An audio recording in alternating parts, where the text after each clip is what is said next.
I want to tell you a really powerful story today. It's about how some focused preparation can take one of the most intense experiences a person can go through and completely transform it. We're looking at a tale of two births from the same woman and how she went from feeling traumatized to feeling totally triumphant. And just look at this contrast. It is absolutely night and day. Her first birth, she describes it as just being curled up, yelling, screaming, just pure primal pain. But the second time around, a completely different world. She was walking, talking, and actually present enough to enjoy it. So, what on earth happened? What could possibly cause such a huge difference? Well, that's exactly what we're about to unpack. The secret wasn't some new medical procedure or just getting lucky. No, the change came from the inside. She made a decision. She was going to forge a mental toolkit. This intentional, deliberate preparation was going to be her secret weapon against the kind of chaos she'd felt the first time. And this wasn't just some vague idea. She had a real protocol. First up was mindset. She got serious about practicing meditation, visualization, and breathing exercises she found in some videos. Then, and this is brilliant, she literally scripted her support team. She made a list of positive things for them to say to her. And finally, she brought her husband all the way in by reading a childbirth book together. So when he supported her, it felt real and informed, not just like he was guessing. And this is a perfect example of how powerful that scripting was. She knew that in that moment, some generic, "You're doing great, sweetie," would just make her cringe. So she picked phrases that would actually mean something that would empower her. A simple line like this, "Every contraction gets you closer to meeting your baby," became this powerful anchor to hold on to when things got really intense. So beyond the mental game, she had a few other practical things lined up.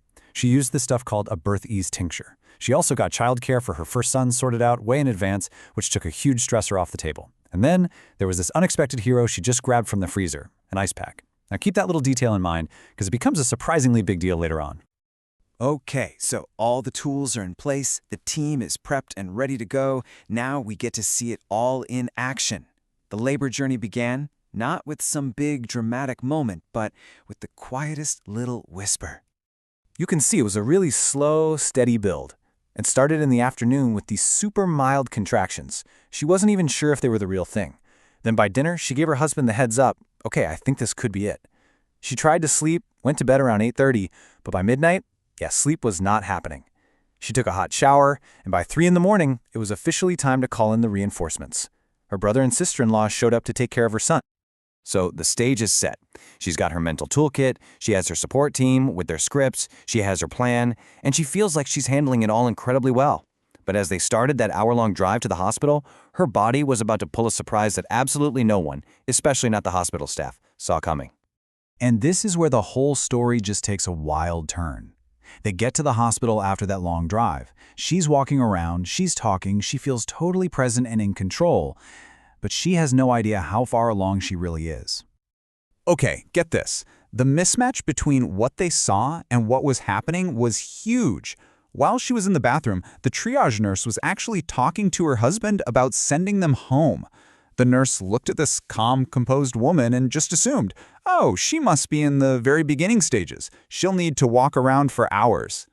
So everyone's calm. She's lying down for what they think is just a routine initial check. Still using that trusty ice pack, by the way.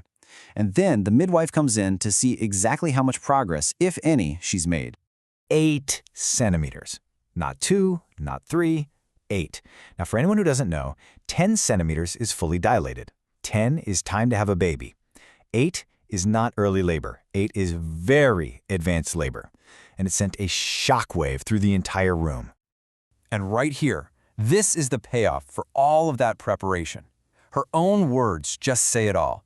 Everyone was shocked. I was still walking and talking. She had managed the intensity so well that how she looked on the outside completely hid the reality of what was happening on the inside. That is the incredible power of the toolkit she built. So from that moment of total shock, things started moving fast. And these final moments of her labor would be the ultimate proof of just how different, how transformed this whole experience really was. They hustle her into the delivery room, and things are clearly moving along. A nurse just casually asks her a simple question. "Are you feeling pushy?" And at first, she says no. But literally one contraction later, that answer changed to a definite yes. So she gets into the bed, and this is the one moment where she says she lost it mentally. She started grabbing the rails, yelling. That really primal feeling just took over.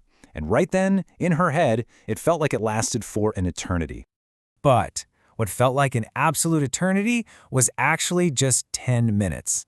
It's an amazing reminder of how our brain just warps time when we're under that much pressure. Only 10 minutes of pushing.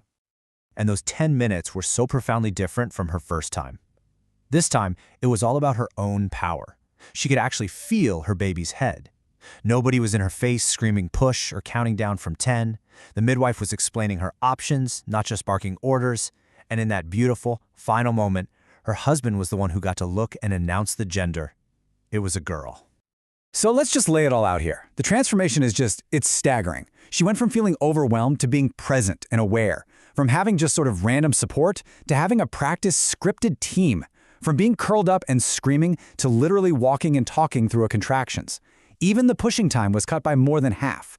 The final verdict, an experience she called traumatic, was transformed into one she describes as wonderful and so empowering. And when you boil it all down, this story is about so much more than just childbirth. It's about facing any huge challenge that life throws at you. And it really leaves us with a powerful question to think about. What challenge in your life could you face differently if you use this same kind of intentional, focused preparation?